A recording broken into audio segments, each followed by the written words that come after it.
Alors le hip-hop, c'est donc une culture qui existe depuis une quarantaine d'années maintenant, qui a pris le monde d'assaut alors que à la base ça a été créé par des petits gamins pauvres du South Bronx.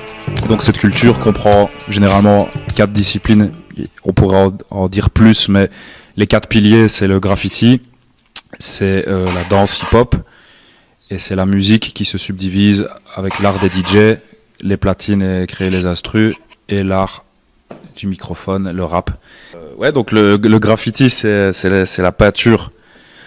C'est parti de faire sa signature sur un mur tout basiquement, et puis l'art s'est développé. Donc les lettrages ont été de plus en plus compliqués, sont apparus aussi des personnages, il y a des emprunts à l'art, à la peinture en général, à l'illustration, au monde des comics, à la BD, à la pub. Vraiment, comme la culture hip-hop, quelles que soient les disciplines, se nourrit un peu de tout ce qui l'entoure, aussi bien à un niveau très, très populaire qu'à un niveau un peu élitiste. Donc le breakdance et la danse hip-hop, c'est un peu le même principe. Ça a aussi un peu pris à la capoeira, à la danse contemporaine, au ballet, etc. Mais pour créer ses propres mouvements. Ah yeah, well, bien assimiler le freeze ou le body pumping. J'ai un déplacement un peu dément que certainement tu connais déjà. Okay. Et sinon le rap, donc c'est une façon musicale de réciter son texte qui n'est pas parlé, qui n'est pas chanté, qui est rappé. Donc un truc qui est plus axé sur le rythme et sur les jeux rythmiques que sur les jeux mélodiques.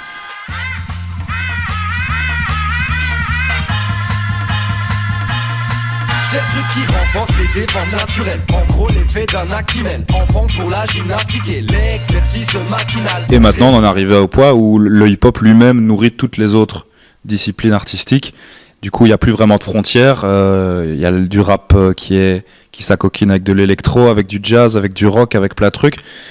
On est content que le centre culturel de Dijon et de Verviers soit dans de bonnes dispositions, une bonne ouverture d'esprit et ait envie de faire partager cette culture-là. Il nous donne l'opportunité de présenter quelque chose de qualité. J'espère que ce sera suivi et reconnu. Donc ce sont un peu les principaux piliers, les collectifs les plus actifs à Verviers depuis le plus longtemps qui vont être à l'honneur ce coup-ci. Le collectif de Bilal Benjani, It's My Prod, qui sont actifs depuis une quinzaine d'années sous différentes formes.